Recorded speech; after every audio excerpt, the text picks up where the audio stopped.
Je vous avais annoncé hier, on reste toujours sur l'histoire du bébé volé, du nourrisson volé. Là maintenant, pendant qu'on est sur l'histoire de Belle, qu'est-ce qui se passe? Vanessa Tchatcho arrive. Beaucoup de courage, Vanessa, beaucoup de courage. Tu sais, à l'époque, nous on n'avait pas le dossier, maintenant ton dossier est tombé dans nos mains. La go dit, Vanessa dit, c'est une magistrat qui a mon enfant. Qui a été élevé par les Kankanwe là-bas en haut. Ça veut dire qu'ils sont quelque part. Ils sont dans un business. Elle n'a pas dit un petit, elle n'a pas dit genre un rat niam quelque part. Elle dit c'est une magistrate qui a mon enfant.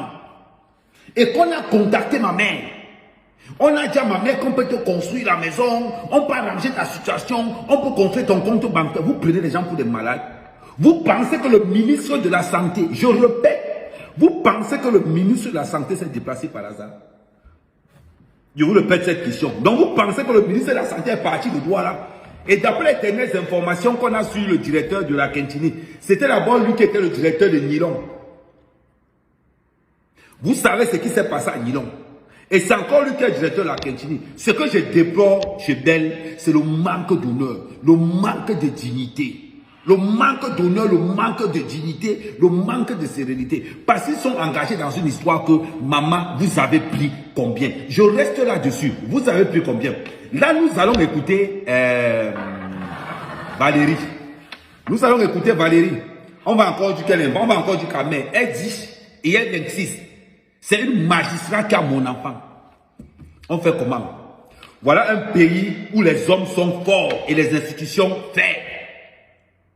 Où les hommes sont forts et les institutions faibles. Nous allons réécouter l'intervention de Vanessa Tchatcho. Allez ma chérie, courage à toi, je mets la vidéo.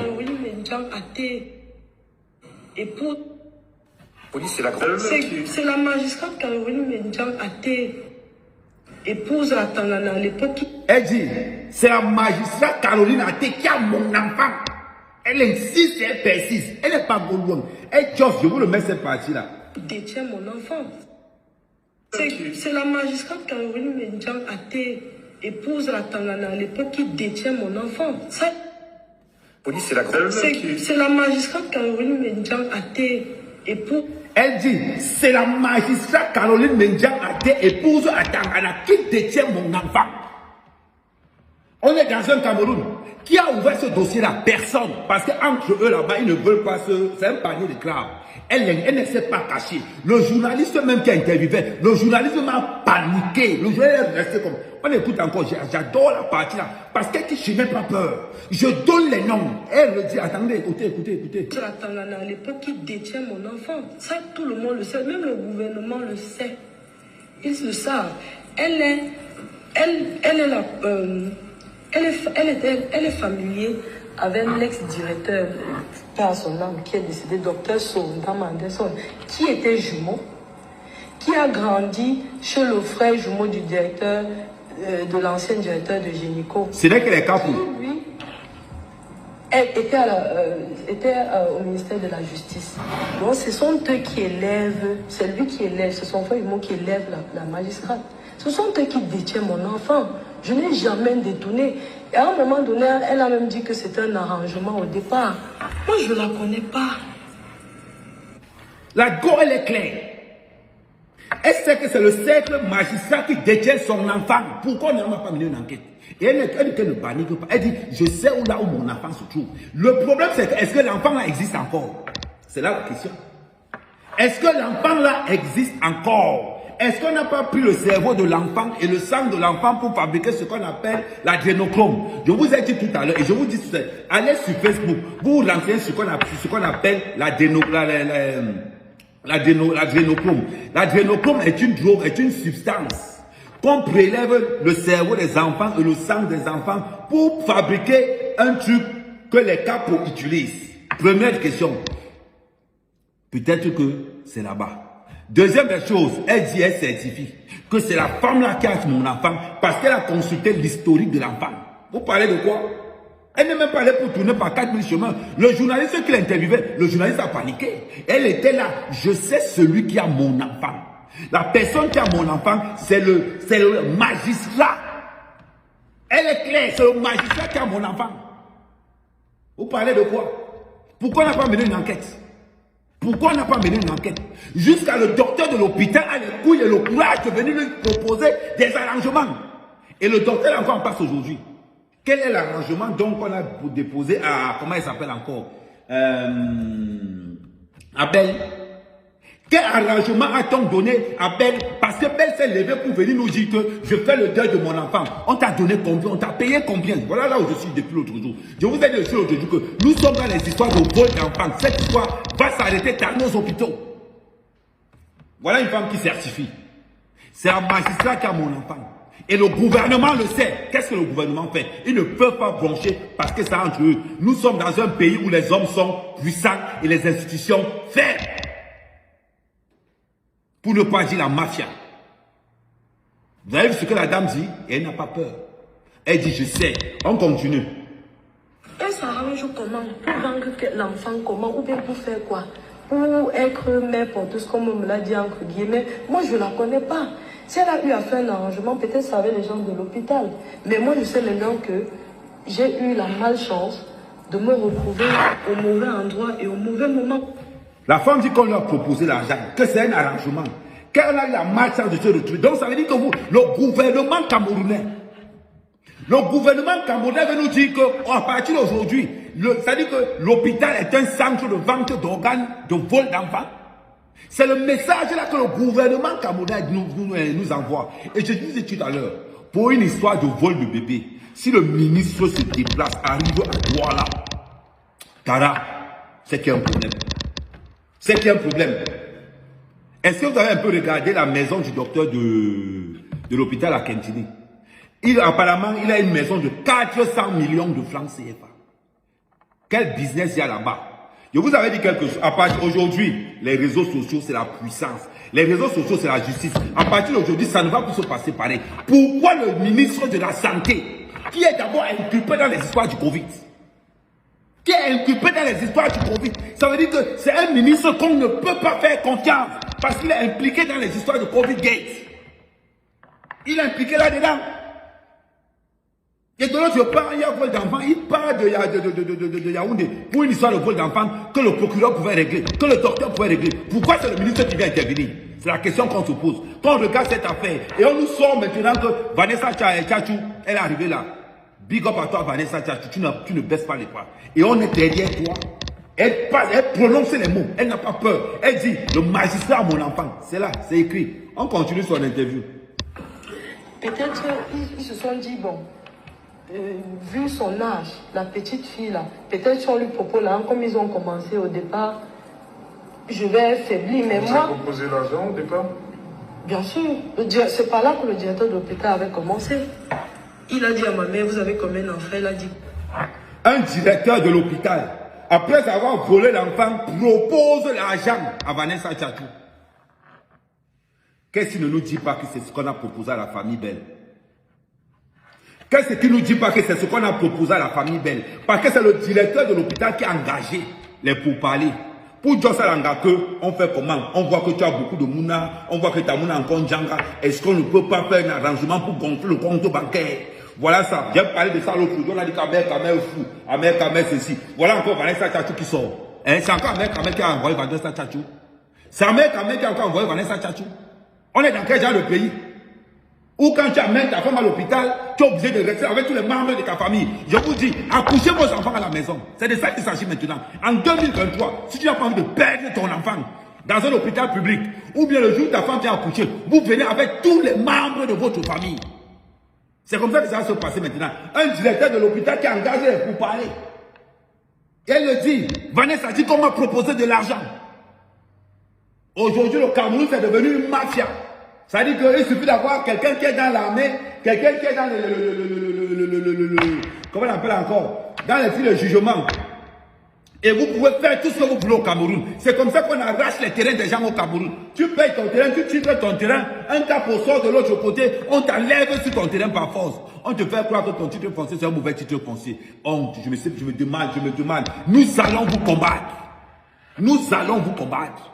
Et n'oubliez pas, on est toujours dans justice pour Martinez. Parce que jusqu'à présent, Comme c'est le Cameroun, on ne sait pas encore qui a tué Martinez. On ne sait pas où Martinez a été tué. Tout ce qu'on nous rapporte, c'est complicité, aide à la torture, des conneries à 2 balles. On continue. 4.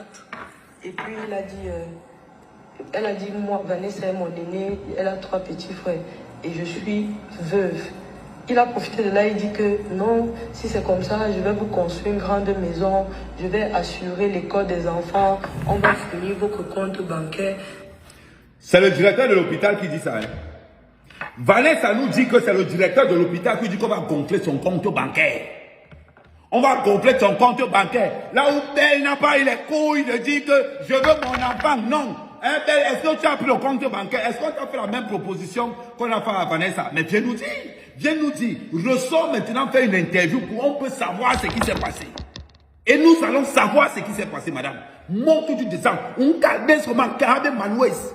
Après, vous allez encore parler que, oh, les Bamileke, oh, les Bamileke. Vous allez encore dire qu'Amen, ça tourne autour de Dieu. Tu as une fille Bamileke qui a décidé que son enfant doit sortir. Belle, Bassa, a bandu l'enfant. Salaka. Tiens, un plan. Je suis une game, plan. Voilà une petite fille qui a décidé que son enfant va sortir. De l'autre côté, on voit de l'autre côté. Vous avez toujours dit que ce sont les Bamileke qui vendent les gens. Voilà une fille Bamileke maintenant qui défend son enfant.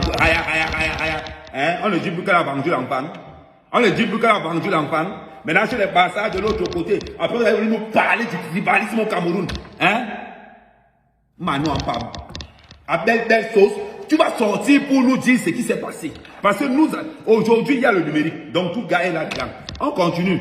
Quand Vanessa vient nous dire qu'on lui a proposé d'arrondir son compte bancaire, maman, un directeur qui propose d'arrondir le compte bancaire à Vanessa. Aïe! Et Vanessa insiste, c'est l'avocat, c'est le magistrat qui a mon enfant. Elle insiste. C'est le magistrat qui a mon enfant. Vous nous racontez des conneries, des sornettes aux gens. Oh, je me suis couché, on m'a donné un comprimé, monsieur Valui, quand je me suis levé, il n'y avait plus l'enfant. Et on sort, tu nous ponds une lettre à 2 balles. Tu nous ponds maudit. Que tu sois maudit à jamais. C'est à cause des gens comme vous. Quand aujourd'hui les docteurs font n'importe quoi. Tu arrives à l'hôpital, on te vend un rein, on t'arrache un tibia, on t'arrache un œil, on va vendre n'importe comment. C'est à cause de vous. Minable. Il faut avoir le courage de Vanessa. Il faut avoir le courage de cette fille. On continue. Ça, c'est ce qu'il dit, parce qu'on vole mon enfant le samedi. Ça, c'est ce qu'il nous dit déjà le mercredi. Je dis, mais tiens, ça, c'est quoi? On parle d'argent, d'échange d'êtres humains. Et moi, je n'ai jamais accepté. Donc, pour dire que, comment, moi, j'ai pardonné. Et je pardonne parce que je dois vivre. Les Camerounais ont porté leur espoir sur moi et je ne peux pas leur décevoir. Merci, maman. Parce que si je lâche, personne mieux que moi ne portera ce combat. Merci. C'est la magistrate qui a... Tu as prononcé une phrase. Je vais remettre cette phrase-là. Parce que je dois vivre. Attends. Tiens, ça c'est quoi? On parle d'argent, d'échange d'êtres humains et moi je n'ai jamais accepté. Donc pour dire que comment moi j'ai pardonné et je pardonne parce que je dois vivre. Les Camerounais ont porté leur espoir sur moi et je ne peux pas leur décevoir. Parce que je dois vivre. Les Camerounais ont porté leur espoir sur moi et je ne peux pas leur décevoir. Les Camerounais ont porté leur espoir sur moi et je ne peux pas leur décevoir. Je pardonne parce que je dois vivre. Les Camerounais ont porté leur espoir sur moi et je ne peux pas leur décevoir. Vanessa dit, les Camerounais ont porté leur espoir sur moi et je ne peux pas les décevoir. Les Camerounais ont porté leur espoir sur moi, je ne peux pas les décevoir. Belle, que ça entre dans le reste de votre famille. De votre famille de mendiants. Voilà Vanessa qui dit. Voilà la fille Bamileke qui dit, les Camerounais ont posé leur espoir sur moi, je ne peux pas les décevoir. Vanessa, tu dis, Belle, tu as dit sur tous ceux qui ont posé les espoirs sur vous. Vous avez blessé les Camerounais. Vous avez trahi le Cameroun. Vous n'avez même pas honte. Prends exemple sur Vanessa Tchouta. Prends exemple sur Vanessa Tchouta. Parce que j'ai l'impression que, comment elle veut dire, prends exemple sur cette femme. Elle a l'âge. Prends exemple sur cette femme. C'est ce que je voulais vous dire. Ce n'est pas une histoire de tribalisme, c'est une histoire de réalité. Moi, vous allez me dire Kamel tribal, j'en ai rien à foutre, rien à cirer. Vous avez compris? Aujourd'hui, on est dans une situation où une jeune fille, Vanessa Tchouta, défend son enfant parce qu'elle a eu la confiance des Camerounais. Et de l'autre côté, on a une fille Bassa qui a eu la confiance des Camerounais et qui a trahi les Camerounais. Et on est dans un système où on voit clairement que quand tu es magistrat, député, gouverneur, tu peux aller arracher l'enfant dans le ventre d'une femme, tu fais ce que tu veux avec. C'est de ça. Et c'est ça que nous allons combattre. Nous allons remettre nous allons faire à ce qu'au Cameroun, que les institutions soient fortes et que les hommes deviennent prêts.